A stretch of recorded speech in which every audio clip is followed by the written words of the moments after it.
everybody, this is Dr. Ben Pearl with another episode of Fitfoot U, and today we've got a fun one. We've got, should be a Hall of Famer, but what he did do, he's the only kicker to ever become an MVP of the league, and that was in the shortened season in 82-83. Yes. He's going to talk to us about foot health and also things that he's overcome. Why don't we start with that, Mark? And thank you so much for being here. My pleasure. And doing Thank this. you for having me. Yeah. So everybody's got a story. What was some of the things that you overcame earlier in your career? Well, I first had to overcome just being able to make it in the NFL. I was drafted in the 14th round by the Philadelphia Eagles, and in 1970. And I guess my claim to fame back then was I was in the class that John Carlos was in, which would have been his rookie year along with mine, and we were both with the Eagles at training camp in Reading, Pennsylvania. But then I was released after my first year with the Eagles, and I ended up with the Houston Oilers in 1971 and part of 72. Then I was released from Houston, and then I set out 2 years. I was out in most of 72 and all of 73. I didn't play at all. Couldn't even get anybody to return a phone call. I kind of got blackballed out of the league. Back then, the association, the union that we had that we have now still, was not very strong, so we didn't have a lot, and the owners and coaches could do a lot to the players when they didn't want to be embarrassed or whatever, and it kind of happened to me. And anyway, I got a call in 1974, in February of 74, before the draft, from a guy by the name of Coach Allen, who was the head coach here in Washington, and he was wondering if I was still in shape and could still kick, and I said, well, yes, sir, I can. I said, I'm 20 pounds heavier, and it's all muscle. I've been working out every day ever since, and I'm in good shape. And I said, I can kick the ball. And he said, well, I'm going to send you a contract, sign it, get it back to me, and we'll see you in July.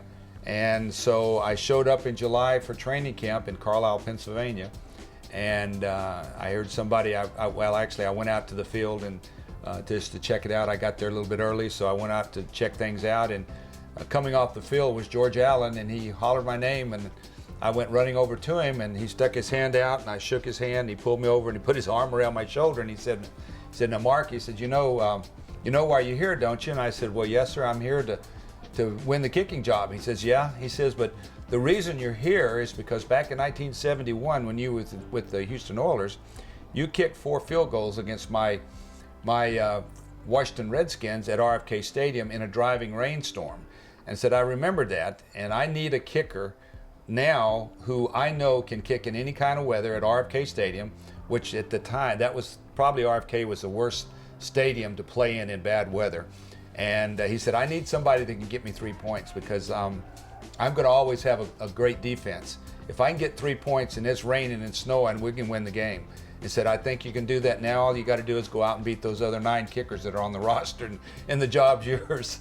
And that was a true story. I ended up having to beat out 9 guys that year for the job, and ended up winning the job, and I guess the rest is history. Well, you've got a lot of career highlights. Before we get to that, though, technically, how did you negotiate that difficult field at RFK?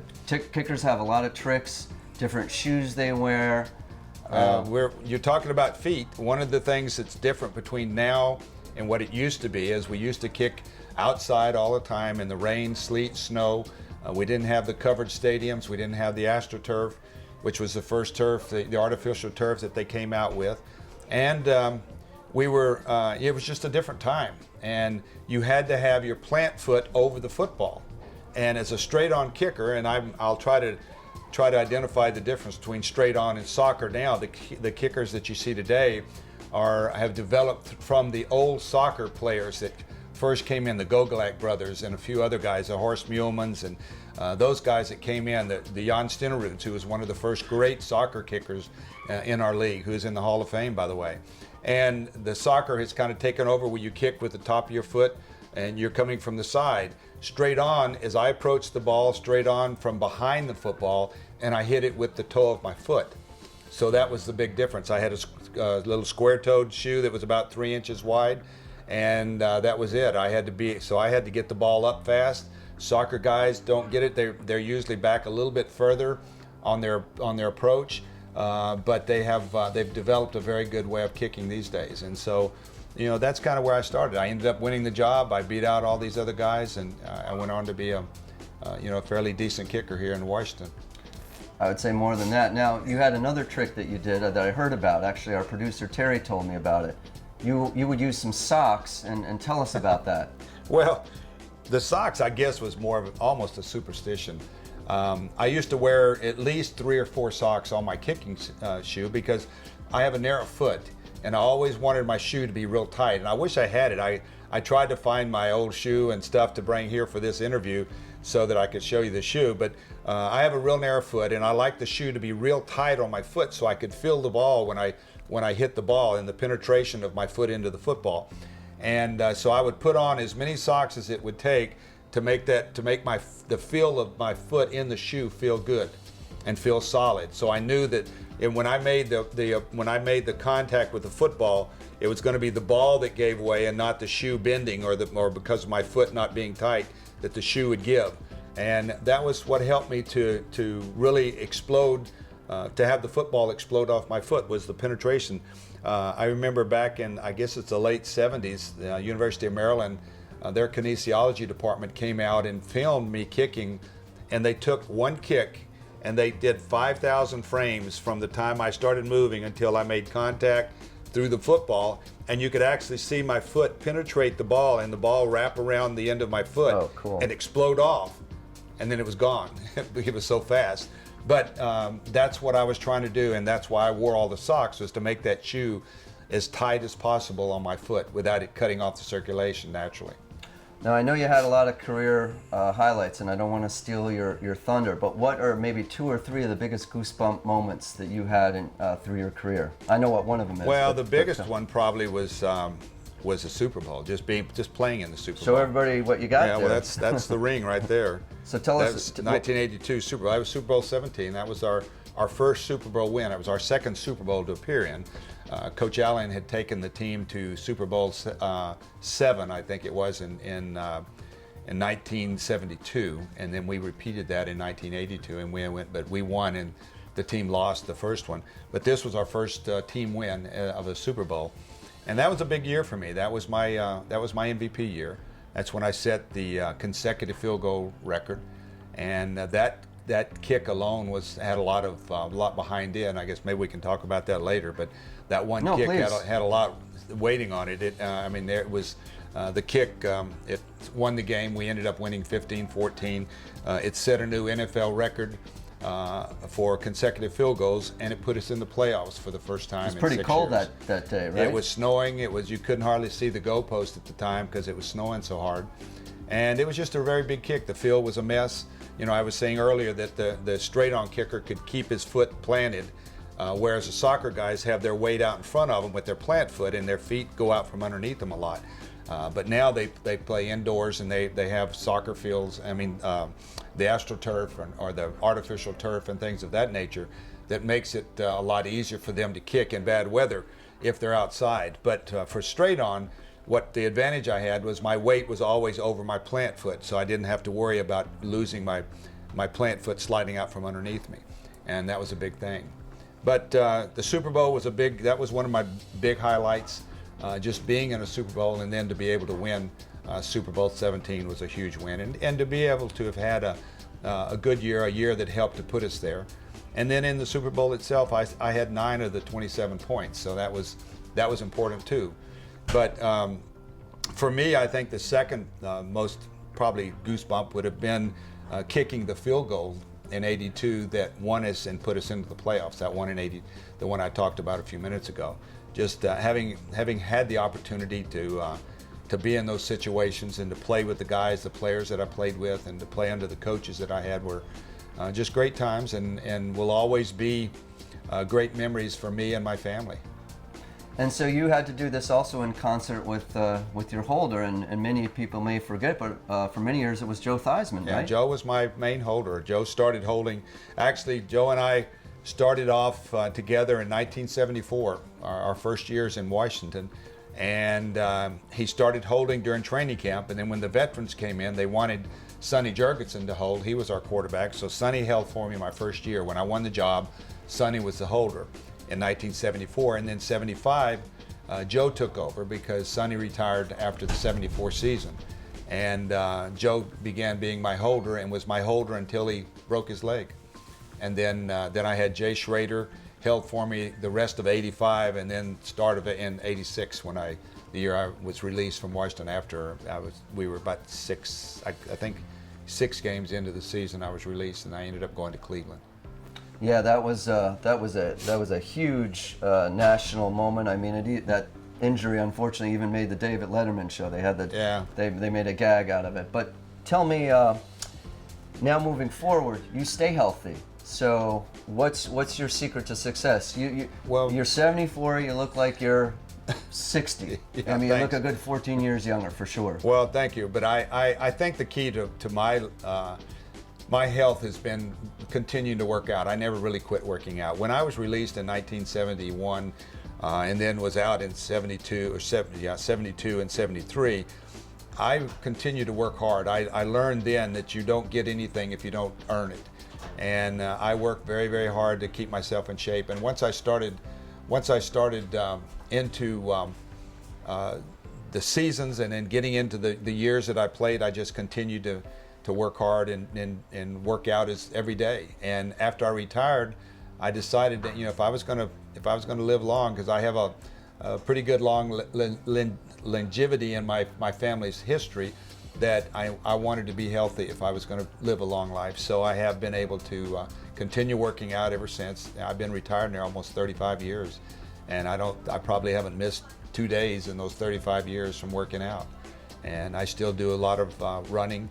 Used to run out on the roads. Now I run on the treadmill just to keep my knees and hips and all in shape. And I targeting at about 130. You were telling me.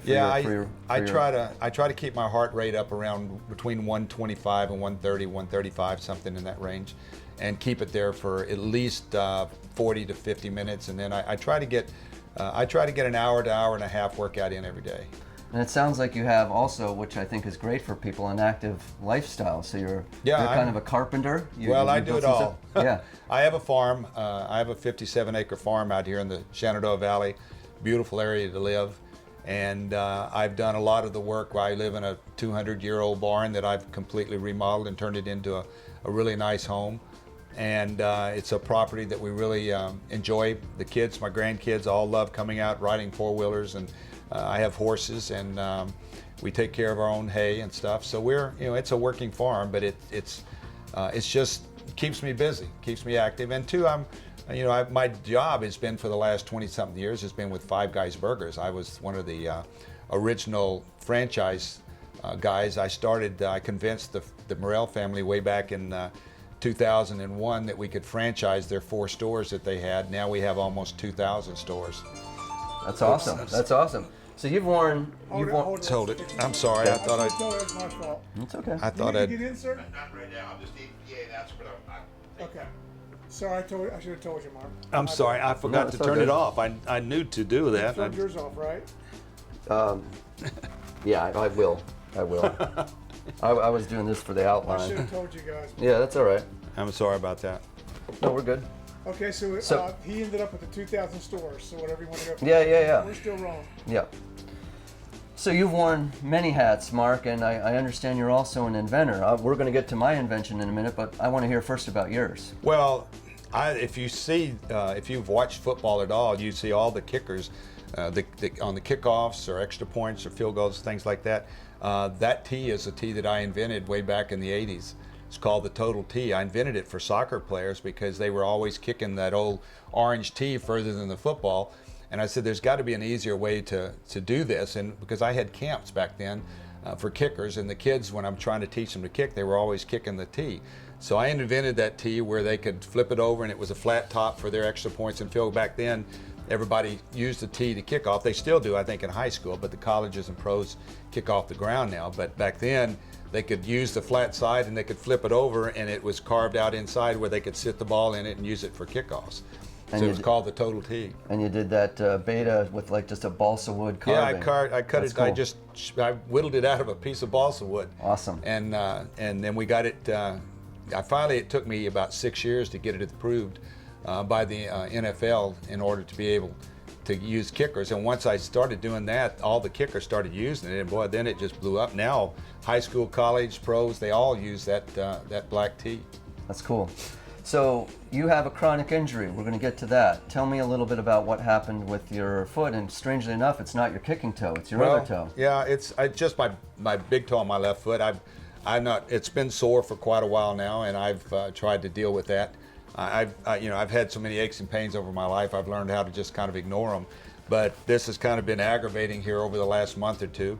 And when Terry called me and asked me to do this with you, I said, well, gee, that's a chance. I've been thinking about trying to find me a podiatrist out here that I could go to and see if there's something wrong with my toe or something, if I might have a bruise or something. Do you want to check it underneath out? Well, I guess it's your show. So just starting off, just to let you know overall, it's great that this joint back here, your big toe joint, your metatarsal phalangeal joint, that's fairly normal. I mean, you've got good range of motion. As you mentioned, you can't bend this terminal phalanx joint, and we've got a little pop. Probably can't hear that on camera. I hear it. I hear it. But that's called crepitus. Okay. And that's just the synovial sheath popping in the joint. Yeah, because it doesn't hurt. Right. I hear it pop. It does it all the time. But that's the telltale for why your toe is the problem. Because if we look at your other toe, Mark, your other toenail, it's fairly, I mean, it's a little yellowing here, so there's a little bit of a opportunistic fungal infection, which a lot of people have, and I can give you some tips about that. But it's also thick. It's what we call dystrophic, change of growth. So what you're getting is pressure on the nail, which is causing the bruise. And I wouldn't be surprised also if we were to do a little bit of an x-ray that you might have a little bit of a spur underneath there, because that can happen with chronic pressure. Why? Because it's like the Tin Man. If you've got restricted joints, the pressure has to go somewhere, so that's causing that. Yeah, I was wondering why it hasn't gone away. Right. That's why I couldn't figure out why it hasn't. So couple tricks that we can do. We can, number one, we can smooth the nail out, make that thinner, which will help. If that failed, the nail could be taken off and you could start anew, but that's traumatic. That's a minor surgical procedure.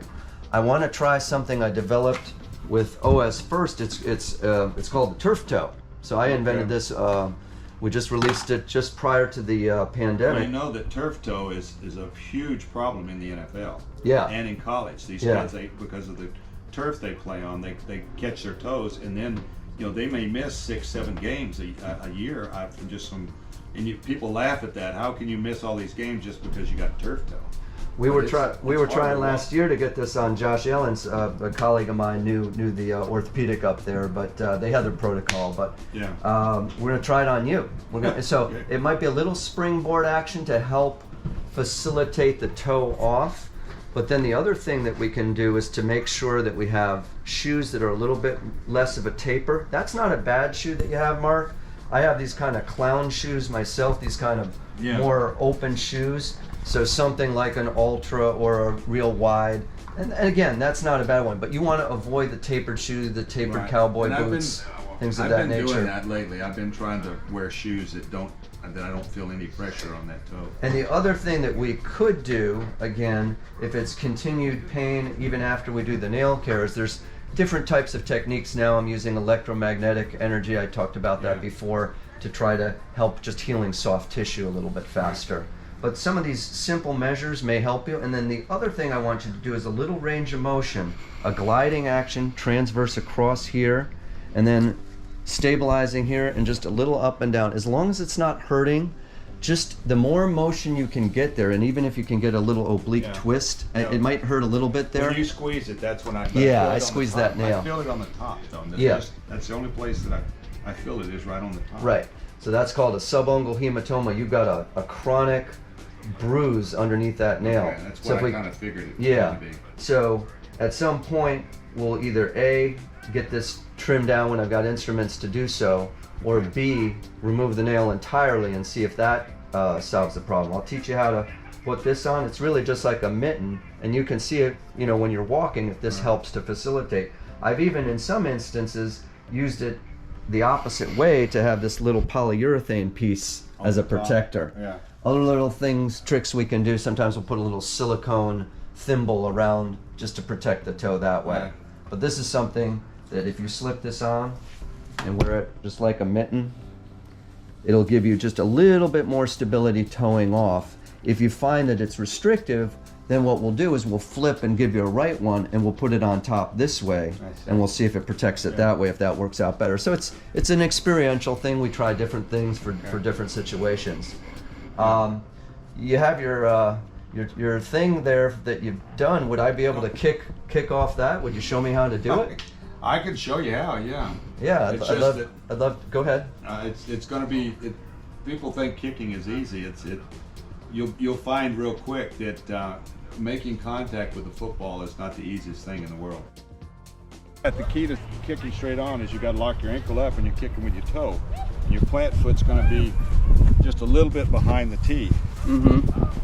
I used to wear a hole out here where my plant foot was. If I kick So a the bunch, plant foot should be here, just behind and then the ball. Yeah, but you got to have your foot up. Your ankle's got to be locked up. So Your my kicking ankle. my kicking ankle's locked up like this. Yes. Up. You're kicking it with your toe. Okay, because I'm kicking it with the toe. So you versus got to. sucker. So you have to keep. You can't have that foot down. You got to have it locked up. Okay, so I want to strike it right here, not on the stud, Right. obviously. You're kicking it on the Okay. very end of your toe. All right, I got you now. Too low. Yep. See, you're hitting the ball but way up on your ankle. Okay. You need to hit it more out on that bone. It needs to be. You need to use the top of this foot, that bone. That's why they're hitting it, because they're hitting it with that big bone right there. Okay. All right. Good. You did it. It only took 4 kicks. He made one finally. But that's all. But soccer, the soccer guys have a big advantage now because of the momentum that they build up from their swing comes from way back here all the way to here, and so the longer it's like a golf swing. It's identical to a golf swing. Yeah. It's all through, and Well, then you get your hips through it. It was your coaching. It was Yeah. your coaching. I'm That coaching helps out. from High an all-pro five. MVP. High five. Thank you. Yeah. All right, good high job. five. Mark, that was a blast. You already covered what you do to stay healthy, but what I really would also like to know, and I always ask my guests, especially my athletes, some funny stories. You probably have a million of them, but I'm sure a couple stand out. Yeah, I had a lot during 16 years of it in the NFL, but probably the most memorable one was when I came out of my last year in the league. I took my rocking chair up to training camp because they were always kidding me about being the old man on the team. So I took my rocking chair up there and I'd sit outside our locker room and just rock in it. And I came out to the afternoon practice one day and the thing was hanging from the flagpole upside down. And the guys were all giving me all grief. And then the next thing I know, they took me out and they taped me to the goalpost with the white, the athletic tape they had there. And I was stuck there for half the practice, and everybody just ignored me like I didn't even exist. I couldn't get anybody to come over and cut me down or anything, and I was just sitting there. So, but you're right. There's a lot of, especially in the NFL. The teams, you get very close because you live together. I mean, that's part of the success of a team is how close the players really are. Yeah, I think that's the mark of a winner. Yeah, it is because. Players are very close, and they'll. It's just like going to war with military. You live, die, and breathe with one another. Well, I appreciate you doing this, both for the people out there that want to learn how to stay healthy at 74, and you are just like a model. You're the poster child for that. So Well, thank you. Congratulations on that. And then I am going to make a personal house call next time I'm out hiking in the Shenandoah. We'll do a little follow-up of that toe and see how you're doing. Well, thank you. I've been. It's funny, when Terry called me, I was thinking about trying to find a podiatrist out here that I could use to have it checked out because I couldn't seem to get it to heal itself. I couldn't figure out what was wrong with it to start with, but then trying to get it healed. So I appreciate that. Thank you. Yeah, well, Terry will let you know I'm pretty resourceful, and you've been you've done a great interview, and we're going to continue these kind of talks. Next time, we're going to have some other athletes and docs. Until next time, this is Dr. Ben Pearl on Fit Foot You. Stay healthy, everybody, and thank you so much, Mark. Thank you again, Doc.